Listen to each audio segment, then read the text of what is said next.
When organizations outsource software development, they hand part of their information security risk profile to a third party they do not directly control.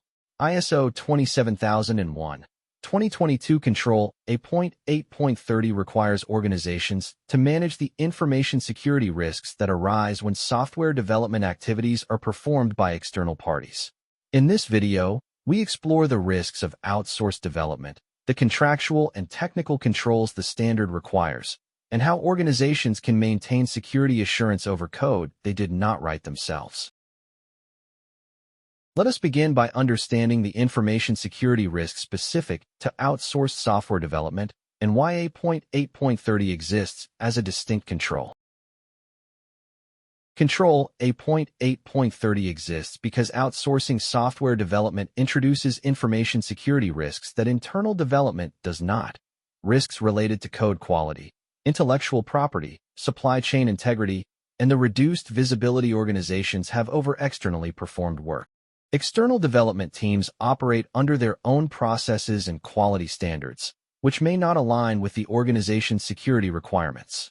Unless security expectations are explicitly contracted and verified, outsourced code may not implement input validation, may use deprecated cryptographic functions, may have hard-coded credentials, or may lack the secure coding practices that internal development follows.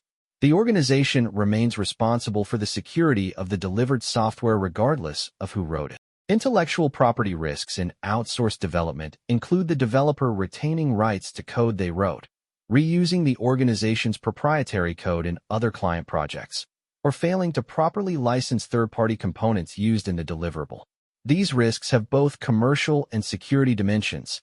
A development vendor that retains access to source code after contract termination represents an ongoing information security risk as well as a legal one. Supply chain compromise through outsourced development can take multiple forms. A malicious developer may deliberately insert a backdoor that provides persistent access after delivery. An inattentive developer may use a compromised library or development tool that introduces a vulnerability unknowingly. Offshore development introduces additional considerations around jurisdiction, regulatory environment, and the potential for state-directed interference with software supply chains serving high-value targets. Open-source components embedded in outsourced deliverables introduce license obligations and vulnerability exposure that organizations must be aware of. If the development vendor does not declare the open-source components used through a software bill of materials, the organization cannot assess the license compliance risk, cannot track CVs affecting those components, and cannot respond effectively when vulnerabilities are discovered. SBOM requirements should be a contractual deliverable in all outsourced development engagements. For critical controls that organizations must implement to manage the security risks of outsourced software development under A.8.30. The right to audit is one of the most powerful tools available for managing outsourced development risk.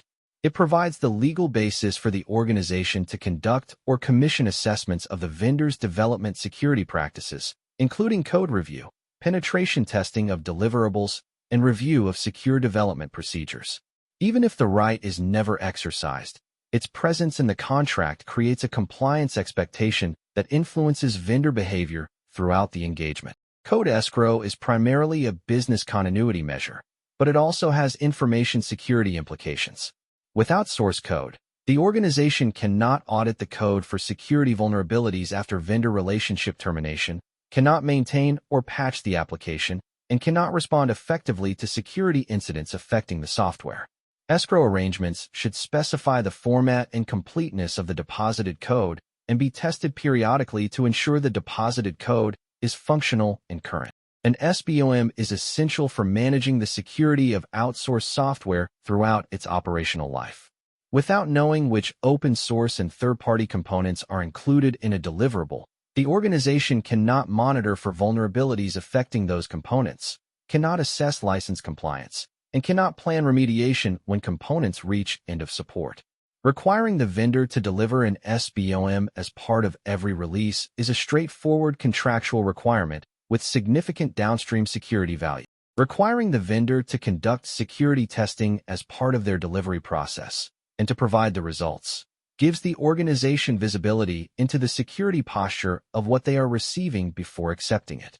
Security testing requirements should specify the types of testing to be performed, the tools or methodologies to be used, the severity threshold above which findings must be remediated before delivery, and the format in which results must be reported. These requirements align the vendor's delivery process with the organization's security acceptance criteria. Now let us explore how organizations implement A.8.30 through contract provisions, code review requirements, and ongoing security assurance over outsourced deliverables. Effective implementation of A.8.30 requires security requirements to be embedded in contracts before work begins, enforced through code review and security testing during delivery, and verified through right-to-audit provisions throughout the vendor relationship. Security requirements must be established before the outsourcing engagement begins, not retrofitted after delivery. The contract should specify the secure coding standards the vendor must follow, the security testing they must perform, the security documentation they must provide, how security vulnerabilities discovered after delivery will be handled, intellectual property and code ownership provisions, and the right to audit the vendor's security practices. Contracts that omit these provisions leave the organization with no enforceable basis for security requirements. Requiring an SBOM with every release transforms the management of outsourced software from opaque to transparent. The SBOM enables the organization's security team to cross-reference included components against vulnerability databases, assess license obligations, identify components approaching end of support, and plan remediation activities proactively. As dependency on open-source components continues to grow, SBOM requirements are increasingly recognized as a standard element of secure procurement practice. Security code review of outsourced deliverables verifies that the vendor has met the security coding requirements specified in the contract. The organization's own security team, or an independent third party, should review the code for compliance with the agreed secure coding standard, for the presence of undeclared dependencies, and for common vulnerability patterns. The review should be a formal acceptance activity, not an optional extra, with a documented outcome that forms part of the delivery record. Escrow arrangements protect the organization's ability to operate and maintain business-critical software if the vendor relationship ends unexpectedly. Offshore development introduces specific considerations around jurisdiction, including data residency requirements for any client data accessible to the development team, the legal enforceability of contractual provisions across international boundaries, and the risk profile associated with development locations that may be subject to specific regulatory or geopolitical conditions relevant to the organization's sector. Let us summarize the essential points from our exploration of Control A.8.30. To master all 93 ISO 27001/2022 Annex A controls and build the knowledge needed to lead your organization's ISMS implementation, enroll in our complete Udemy course. We cover every control with practical guidance and real-world examples. Enroll today. Thank you for watching.